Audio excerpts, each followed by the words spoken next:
नमस्कार साथियों, स्वागत है आपका एनसीईआरटी विजडम पर। आज का हमारा टॉपिक है कंपाउंड इंटरेस्ट। आज हम जिस तरीके से कंपाउंड इंटरेस्ट कैलकुलेट करेंगे वो सिंपल फॉर्मूला यूज़ कर कंपाउंड इंटरेस्ट कैलकुलेट करने से थोड़ा अलग है, लेकिन इस तरीके का इस्तेमाल आगे आने वाले क्वेश्चंस में होगा, तो बने रहिए हमारे साथ। चलिए शुरू करते हैं।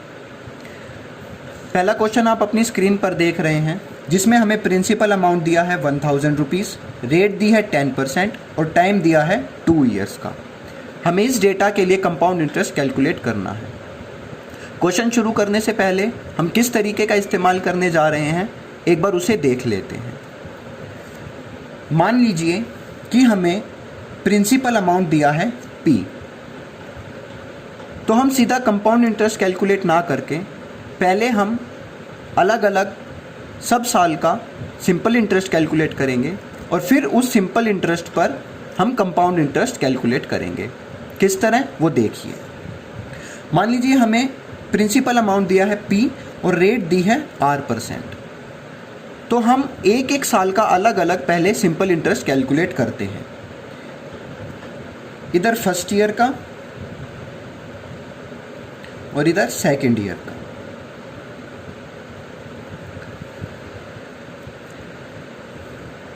P प्रिंसिपल पर R% से एक साल का सिंपल इंटरेस्ट मान लीजिए बनता है A। उसी तरह दूसरे साल का भी सिंपल इंटरेस्ट बनेगा A। अब चूंकि यह कंपाउंड इंटरेस्ट है तो हमें पता है कंपाउंड इंटरेस्ट में इंटरेस्ट पर इंटरेस्ट लगता है, तो फर्स्ट ईयर का जो हमारा सिंपल इंटरेस्ट बना है उस पर फिर से R% से ही इंटरेस्ट लगेगा, जो मान लीजिए बनता है B। अब चूंकि हमें 2 साल का ही कैलकुलेट करना है, तो इसलिए हमारा टोटल कंपाउंड इंटरेस्ट बना A प्लस B।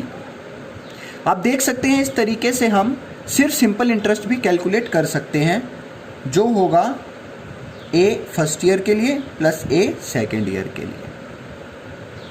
आइए अब इसे क्वेश्चन के माध्यम से समझते हैं, जिसमें प्रिंसिपल 1000 रुपीज़ दिया है, रेट 10% दी है और टाइम 2 ईयर्स का दिया है।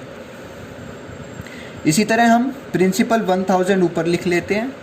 ये फर्स्ट ईयर के लिए हो जाएगा, ये सेकेंड ईयर के लिए हो जाएगा। हमारी रेट है 10%। तो 1000 रुपीज़ पर फर्स्ट ईयर के लिए 10% रेट से जो हमारा सिंपल इंटरेस्ट बनेगा वो होगा 100 रुपीज़। हमें सिंपली 1000 का 10% कैलकुलेट करके लिख देना है। इसी तरह सेकेंड ईयर के लिए भी 1000 का 10% हो जाएगा 100 रुपीज़। अब चूंकि ये कंपाउंड इंटरेस्ट है तो यहाँ पर इंटरेस्ट पर इंटरेस्ट लगेगा, तो जो फर्स्ट ईयर का हमारा सिंपल इंटरेस्ट आया है उस पर 10% से फिर से इंटरेस्ट लगेगा, तो 100 का 10% हो जाएगा 10। तो हमारा टोटल CI बना, टोटल कंपाउंड इंटरेस्ट हमारा बना 100 प्लस 10 इज इक्वल टू ₹210। आइए इसे हम एक क्वेश्चन के माध्यम से और समझते हैं। इसमें हमें प्रिंसिपल दिया है ₹3600, रेट दी है 16/3% और टाइम दिया है 2 ईयर्स का।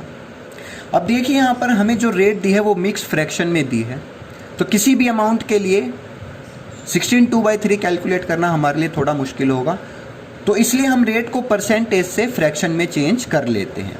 16/3 को हम कैसे लिख सकते हैं? 16 3 जा 48 प्लस 2 50/3%।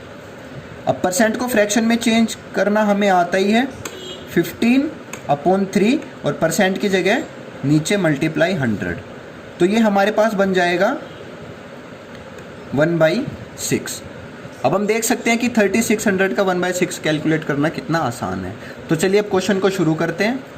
हमारा प्रिंसिपल है 3600 रुपीज़, ये फर्स्ट ईयर के लिए, ये सेकेंड ईयर के लिए। तो फर्स्ट ईयर का सिंपल इंटरेस्ट बनेगा, हमारी रेट आई थी 1/6। फर्स्ट ईयर का सिंपल इंटरेस्ट बना 3600 का 1/6, जो बनेगा 600। इसी तरह सेकेंड ईयर का भी 3600 का 1/6 जो बनेगा 600। अब चूंकि ये कंपाउंड इंटरेस्ट है तो हमें फिर से फर्स्ट ईयर के सिंपल इंटरेस्ट पर इंटरेस्ट लगाना पड़ेगा। तो 600 का 1/6 बन जाएगा 100। तो हमारा टोटल कंपाउंड इंटरेस्ट बना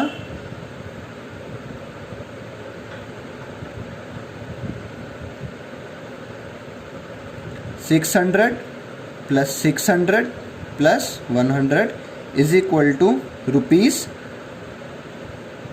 ₹1300। मैं आशा करता हूँ आपको यह तरीका समझ में आया होगा। अगली वीडियो में हम 3 साल के लिए कंपाउंड इंटरेस्ट कैलकुलेट करना सीखेंगे। धन्यवाद।